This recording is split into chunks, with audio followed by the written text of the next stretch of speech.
ध्यान से देखना, आपका प्लेन भी कुछ इस टाइप से ही ऑपरेट होना चाहिए। Left, right, up, down, power up and power down. Friends, आप में से बहुत लोगों ने मुझे ये सवाल पूछा था कि प्लेन में एलेबॉन सेटअप कैसे करते हैं और प्लेन के ईएससी को कैलिब्रेट कैसे करते हैं। आज की इस वीडियो में मैं आपको इन दो चीजों के बारे में बताऊंगा, बिकॉज ये दोनों ही चीजें आपके प्लेन के परफॉर्मेंस पर इफेक्ट करती हैं। सो आपके प्लेन का एलेबॉन सेटअप भी प्रॉपर होना चाहिए और आपकी ईएससी भी कैलिब्रेटेड होनी चाहिए। यहाँ पर मैंने एग्जाम्पल के लिए लिया है मेरा एक लेटेस्ट फ्लाइंग विंग मिनी। जैसा की आप जानते हो, इसमें सिर्फ दो ही कंट्रोल सर्फेसेस हैं, एक लेफ्ट साइड और एक राइट साइड, और इनमें दो ही सर्वो मोटर्स लगी हैं। तो यही control surfaces as an elevator और एज एन एलेरॉन काम करेंगे, जिसको हम बोलते हैं एलेवॉन। सो इस एलेवॉन का अगर सेटअप प्रॉपर नहीं रहा तो आपका प्लेन क्रैश कर जाएगा, बिकॉज आपके प्लेन को पता ही नहीं रहेगा कि लेफ्ट क्या है, राइट क्या है, अप क्या है और डाउन क्या है। पार्ट 1 में हम देखेंगे कि एलेवॉन सेटअप कैसे करते हैं और पार्ट 2 में हम देखेंगे कि ईएससी कैलिब्रेशन कैसे करते हैं। एलेवॉन सेटअप के लिए दोनों सर्वो में से किसी भी एक सर्वो को आपको रिसीवर के चैनल नंबर 1 में लगा देना है। लगाते समय आपको ध्यान रखना है, अगर आप फ्लाई स्काई का रिसीवर और ट्रांसमीटर यूज कर रहे हो तो रिसीवर में ऊपर की साइड आपके सर्वो मोटर की ऑरेंज कलर वायर होनी चाहिए, बीच में रेड और नीचे ब्राउन। सिमिलरली सेकंड सर्वो को हमें चैनल नंबर 2 में डाल देना है।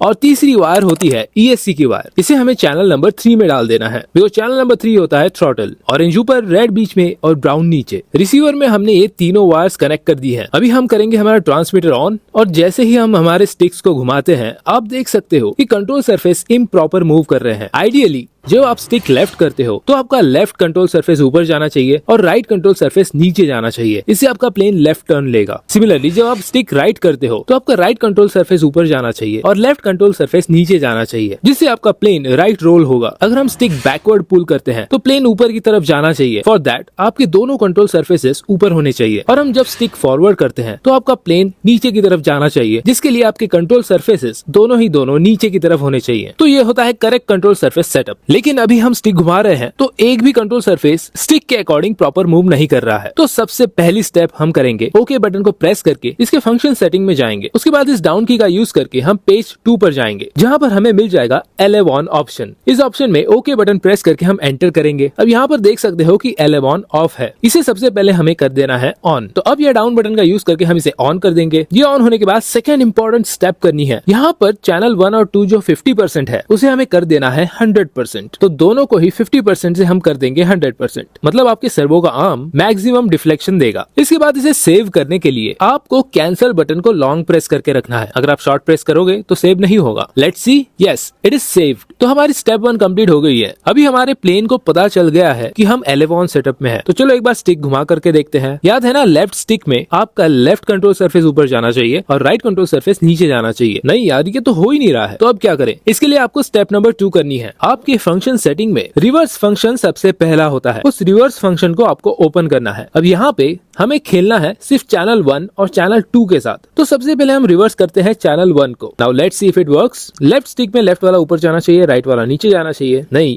ऐसा नहीं हो रहा है। बाकी कंट्रोल सरफेस भी प्रॉपर मूव नहीं हो रहे हैं। तो हम क्या करते हैं, चैनल नंबर 1 को वापस रिटर्न कर देते हैं और चैनल नंबर 2 को रिवर्स करते हैं। And let's see if it works. Left movement proper है, राइट मूवमेंट भी प्रॉपर है, अप मूवमेंट प्रॉपर है और डाउन मूवमेंट भी प्रॉपर है। दैट मीन्स कि हमारा रिवर्स फंक्शन सेट हो चुका है। अब इसे सेव करने के लिए कैंसिल बटन को लॉन्ग प्रेस करना है।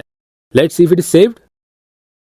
यस, अभी एक एक्स्ट्रा सेटिंग भी कर लेते हैं। यहाँ पर एंड पॉइंट्स में हम 100 की जगह इसे 120 कर देंगे। इससे आपके सर्वो आर्म में और एक्स्ट्रा मूव मिल जाएगा। आप चाहो तो इस स्टेप को इग्नोर भी कर सकते हो। सो फाइनली फ्रेंड्स, हमारा प्लेन एलेवॉन सेट हो चुका है। आप देख सकते हो left, right, up and down, perfect. अभी वीडियो का पार्ट 2 देखते हैं, जहां पर हम ईएससी कैलिब्रेट करेंगे। ईएससी कैलिब्रेशन के लिए सबसे पहले हमें प्लेन की बैटरी डिस्कनेक्ट करनी है, मतलब प्लेन को बैटरी लगानी नहीं है। उसके बाद हमें ट्रांसमीटर को पहले ऑन कर देना है। ऑन कर लेने के बाद इसका जो थ्रॉटल होता है, मतलब चैनल 3, उसे 100% रखना है। अभी हमें प्लेन में ईएससी को बैटरी कनेक्ट कर देनी है। डोंट वरी, आपकी मोटर घूमने नहीं लग जाएगी। तो जैसे ही हम बैटरी कनेक्ट करते हैं, आपको मोटर में से बीप साउंड सुनाई देगा।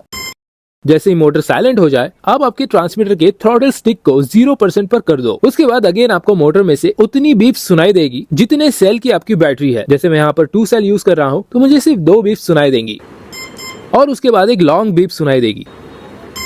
इस लॉन्ग बीप का मीनिंग ये है कि आपकी ESC कैलिब्रेट हो चुकी है। ESC कैलिब्रेशन का सिंपल मीनिंग ये है कि आप आपकी ESC को बताते हो आपके थ्रॉटल का 0% कौन सा है और 100% कौन सा है। अगर ये पता नहीं रहेगा तो ESC उसके मोटर को फुल पावर पर नहीं घुमा पाएगी और आपके प्लेन का परफॉर्मेंस डिग्रेड हो जाएगा।